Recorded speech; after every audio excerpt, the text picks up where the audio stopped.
IT family में Safia just chain with Safia से।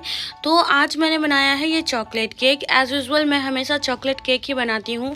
मैं अपने बकबक को स्टार्ट करने से पहले आप लोगों से ये कहना चाहूँगी कि अगर आप मेरे चैनल पे न्यू हैं तो प्लीज़ प्लीज़ प्लीज़ मेरे चैनल को सब्सक्राइब कर दीजिएगा। और ये लिया था मैंने 240 ग्राम का ये स्पॉन्ज और मुझे बनाना था आधा केजी का केक यानी 1 पाउंड का केक। और आप लोगों का बहुत बहुत शुक्रिया, क्योंकि आप लोगों के प्यार से ही मैंने ज़ीरो से स्टार्ट किया था। आज मेरे सब्सक्राइबर 330 हो गए हैं, इसके लिए बहुत बहुत शुक्रिया।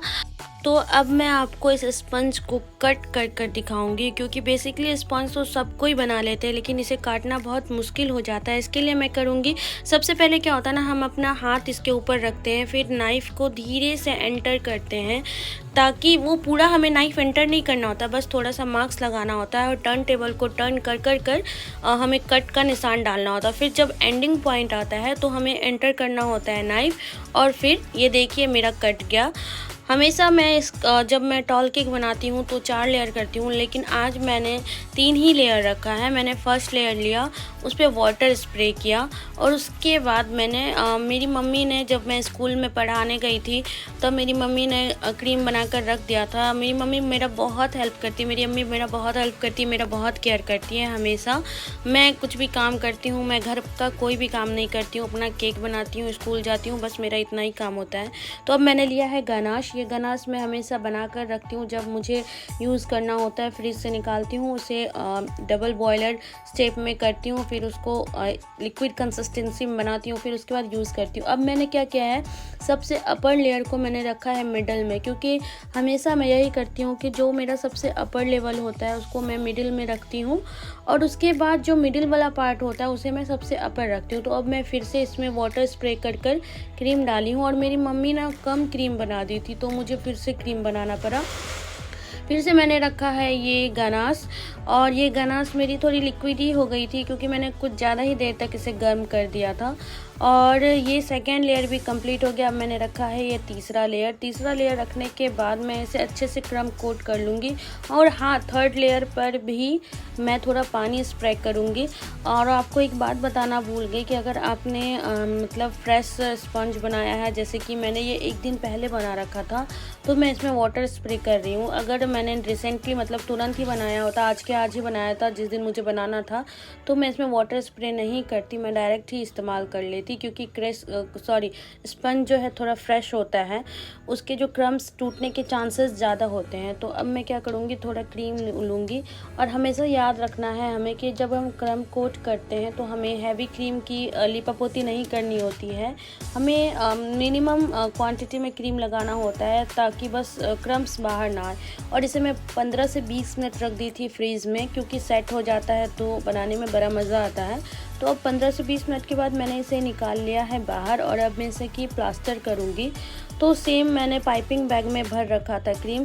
मुझे काफ़ी हेल्पफुल होता है पाइपिंग बैग में भरकर काम करना। वैसे मैंने बहुत सारे लोगों को देखा है डायरेक्ट क्रीम इस पर डालते हैं फिर इस्तेमाल करते हैं, मैं वैसा काम नहीं करती हूँ। जो बिगिनर्स है, जिन्होंने अभी केक नहीं सीखा है, वो इस तरीके से करेंगे तो उनके लिए काफ़ी हेल्पफुल होगा। और अब मैंने लिया है पैलेट नाइफ, और इसके एजेस को मैं पैलेट नाइफ से इक्वल करूँगी। फिर पैलेट नाइफ़ लूँगी, फिर इसको अच्छे से इक्वल करूँगी, और फिर मैं पैलेट नाइफ़ में ही एकदम नीचे वाले पार्ट पे थोड़ा सा पर्पल कलर डालूँगी, क्योंकि मुझे ना नीचे चाहिए पर्पल कलर। मैं सोची अगर मैं क्रीम में पर्पल कलर मिलाती हूँ तो मेरे अगर क्रीम लेफ़्ट ओवर बच गया तो वेस्ट हो जाएंगे, इससे अच्छा है पैलेट नाइफ़ में लगाओ और नीचे की तरफ अगर डालना है तो उतने ही पार्ट में अप्लाई कर दो।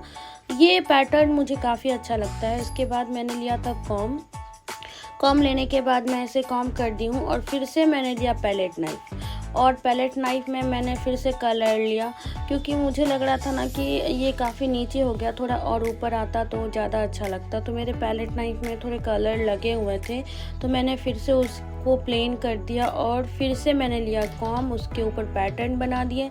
अब मैं उसके अपर पार्ट के एजेस को कर रही हूँ स्मूथ। तो स्मूथ करने के लिए हमें क्या होता है ना करना, कि हमें पैलेट नाइफ़ को बार बार साफ़ करना होता है। अगर हमारा पैलेट नाइफ़ गंदा होगा और उसी नाइफ़ से हम इसको इक्वल करेंगे तो कभी नहीं होगा, हम परेशान हो जाएंगे लेकिन हमारा होगा नहीं।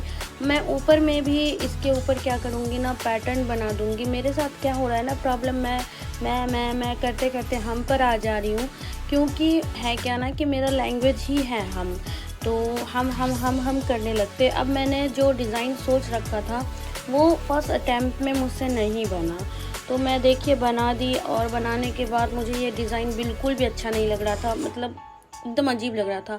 तो ये पहली बार है ये मेरे साथ कि मैं बनाकर वापस से क्रीम हटाई हूँ।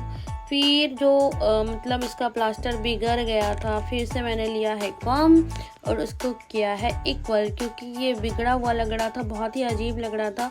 और क्या हुआ ना, संजोग से क्या हुआ, जो मैं जिनके लिए ये केक बना रही थी, स्कूल की ही एक टीचर थी, उनके लिए केक बनाई थी, उन्होंने आज ड्रेस भी पिंक पहन रखा था। और पिछले बार जब बनाई थी तो मेरे साथ क्या है ना कि पिछले बार के बर्थडे में भी मैंने उसका जो केक बनाया था पर्पल कलर का ही बना दिया था, और जब मैं ये केक कंप्लीट की तो मुझे अचानक से याद आया, अरे पिछले बार जब बर्थडे हुआ था तो मैं सेम इसी कलर का केक बनाई थी, और इस बार जब बर्थडे हुआ तो मैं फिर सेम ही बना दी।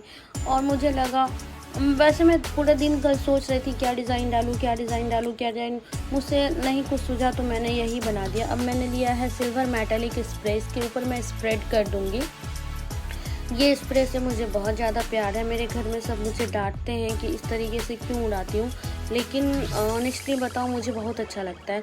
तो अब मैंने लिया है N1 नोज़ल, और इससे मैं रोज़ेट बनाते जाऊँगी। मैंने नीचे से स्टार्ट किया है और इसके साइड के एजेस से लेकर एकदम कोने तक आके मैं इसे अब छोड़ दूँगी।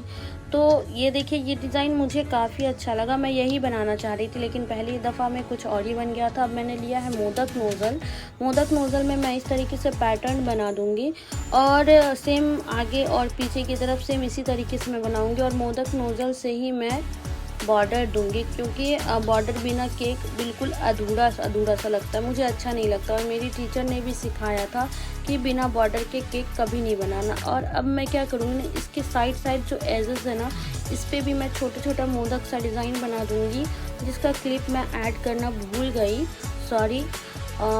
मैं कभी ना आपको स्टेप बाय स्टेप शुरू से कैसे बेस बनाते हैं ये सब भी दिखाऊंगी। अब ये सब करने के बाद मैंने फिर से मेटालिक स्प्रे कर दिया स्प्रेड। तो हियर वी गो, ये है मेरा केक तैयार। ऐसा मुझे लग रहा था, लेकिन जब मैं इसको कैमरे में देखी तो मुझे अधूरा लग रहा था। मैंने लिए सिल्वर कलर के कुछ स्प्रिंकल्स और इसके ऊपर डाल दिया, तो अब मेरा केक बिल्कुल तैयार है। Here we go. कैसा लगा आप लोगों को केक, कमेंट सेक्शन में ज़रूर बताइएगा, और लाइक शेयर सब्सक्राइब प्लीज़ कर दीजिएगा। Okay, bye bye, thanks for watching.